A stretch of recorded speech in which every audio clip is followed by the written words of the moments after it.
Cooking Giant Irish Potatoes, William Hovey Smith, 2018. I'm the author of Backyard Deer Hunting, and here we cook some really outsized spuds. This is Hovey Smith, the Backyard Sportsman. And what I have in front of me on the table are some really giant-sized Irish potatoes. Potatoes come in several sizes. They are tiny. They're Swedish potatoes, which are about the size of your thumb. Utility-sized potatoes, usually something more like this. The Idaho baking potato, which is about like yay that you get in restaurants. And then there are these monsters, which are now showing up in Walmart. And what do you do with them? Well, these are too big for baking, so we are going to do a cheesy mashed potatoes out of them. So the first thing we're going to do is, of course, peel them and boil them. And I'm going to use up these potatoes too because they're starting to get a little old. And make up a batch of mashed potatoes with cheese, onions, peppers, etc., etc. For those of you who have peeled and worked with potatoes all your lives, bear with me here, because there are many in today's society who have never done it. In fact, we are growing up with a generation who has never been in the kitchen and just frankly does not know how to cook. So, consequently, we start here with basics. All right, you have your potato. You have a knife. Smallish knives do better for this. This is an ordinary pocket knife. There is also a dedicated potato peeler. Now, if you peel with a knife, just start cutting on the edge and run it around under the skin. And this allows you to take off the skin in strips, like this. Now, is it absolutely necessary to take the peelings off potatoes to make mashed potatoes? No. You could leave the peelings on. For aesthetic reasons, most people remove them. Similarly, little dark discolored areas like this are cut away. There may be deep little eyes that you take the point and go in and remove.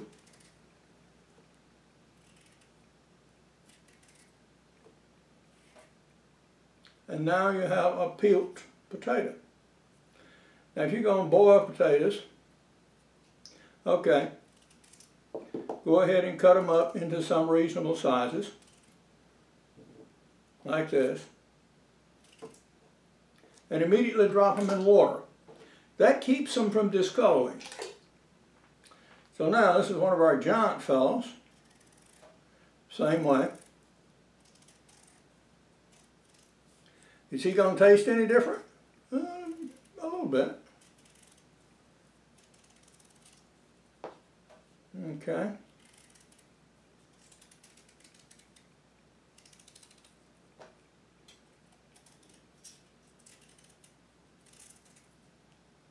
See, here's a little eye here. Just take your point and go around and flip it out. Now that you have this huge one cut, you can just take a good knife and slice it further, just like we did the other.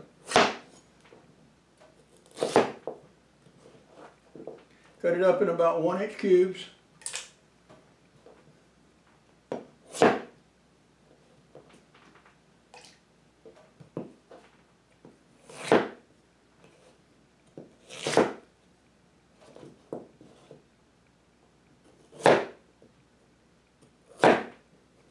Okay, put it in water, and then proceed to do the rest of it. Now, we have this pile of peelings here. And what are we going to do with them? Well, the normal thing is to toss them, just to throw them away. But there's a lot of nutrition left here, particularly since I used a knife and it didn't take just the skin off, it actually got some of the potatoes. So we're going to salvage the nutrients from this skin by making a vegetable stock. All right? So the clean potato slices go in. Typical thing, if it's black, moldy, throw it away.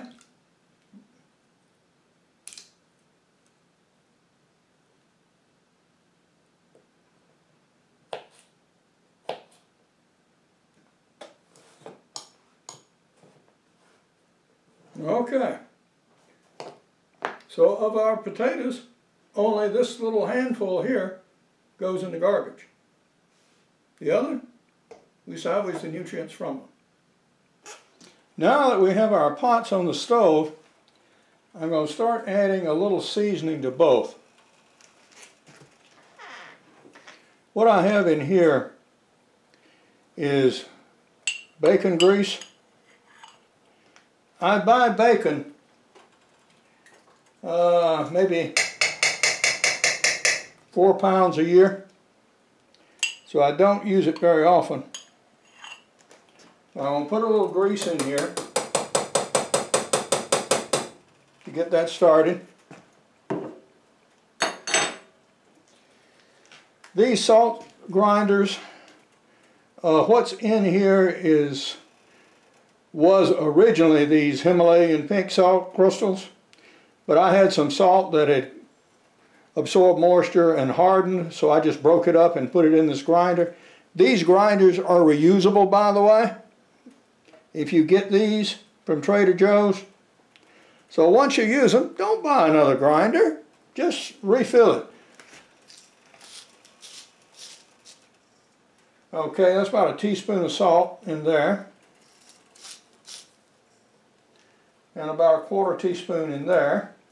Yeah, a little more. There we go. 1/2 teaspoon. The little amount of grease I'm adding will add some flavor. Plus, it also helps prevent sticking to the sides of the pot. I also had some leftover cut up onions and a little jalapeno pepper. So that's going in here too.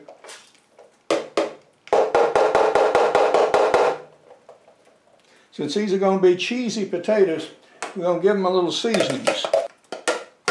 The cheese will be added too, but at a much later stage in the preparation. I've let the potatoes cool a little bit so I can show you something not obscured by steam. You see how soft these are now? These are fine for mashing. And so we can proceed. Now, as you might suppose from someone who boils the skins, yeah, I'm going to recover all of the liquid from this. But we first have to drain these to get the more solid part of the mashed potatoes out before we do anything else. This is a tri-cornered colander, particularly designed for draining rice. It'll also do for potatoes, as you will see.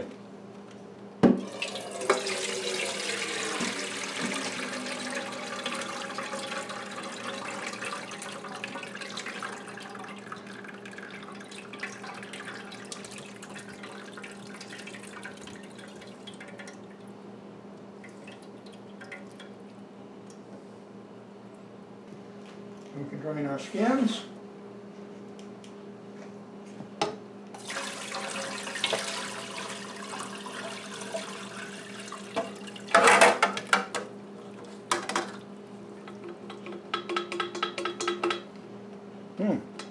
Skins are smelling good, by the way.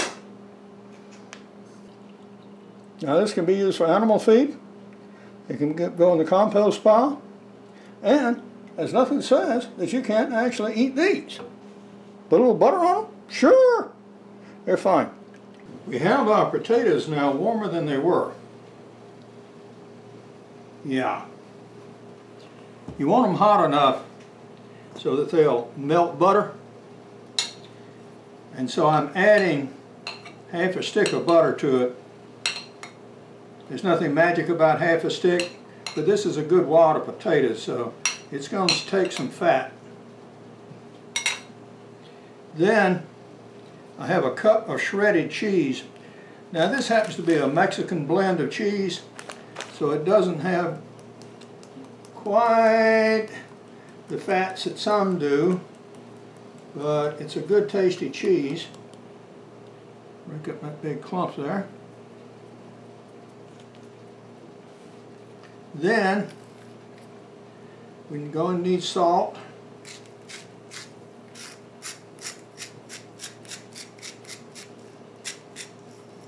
Okay. Now we proceed to mash.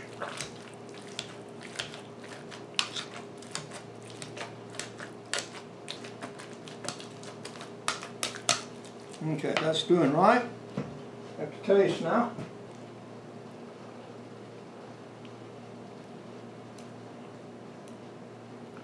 Enough salt. Nice cheesy taste.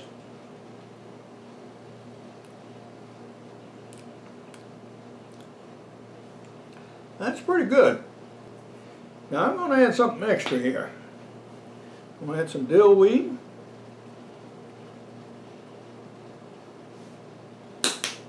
And I'm also going to add black pepper.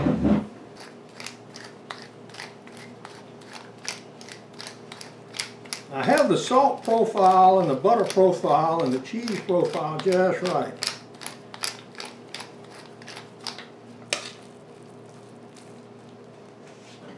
Now,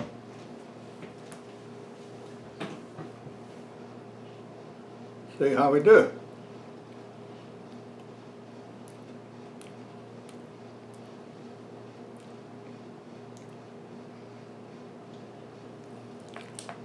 Very close indeed.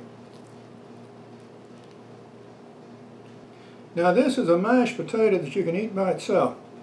It doesn't need a gravy, it doesn't need anything else. Remember, we have a little bacon fat in here. So that gives it a little taste. Salt, dill weed, pepper, and of course our cheeses. Now, if I wanted to make a one-pot meal of this, I'd brown and add about a pound of deer meat. So if you have leftover deer this time of year, all right, this is a good way to use it. As well as making a very excellent mashed potato. This is Hovey Smith, reminding you to hunt what you eat and eat what you hunt. And this is what you do with those giant mashed potatoes. And stay tuned. I've got some ideas about those potato skins too. I added a little butter, salt, pepper, and dill weed and actually made a meal out of these potato skins. This is a vegetable soup that was made from the potato stock. This is Hovey Smith, reminding you to hunt what you eat and eat what you hunt. Be good, be legal, be ethical, goodbye, God bless, and see you next time. I have recipe sections in all of my self-cover outdoor books, and these include backyard deer hunting, extreme muzzleloading, crossbow hunting, and practical bow fishing, and yeah, anybody can cook these things. My newest book is Create Your Own Job Security.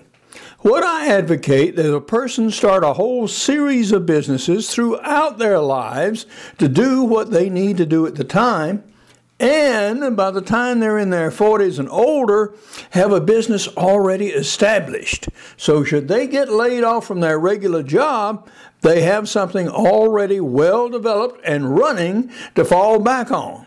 As usual with my cooking, I've illustrated some of the variety of dishes that can be made from products that most people throw away.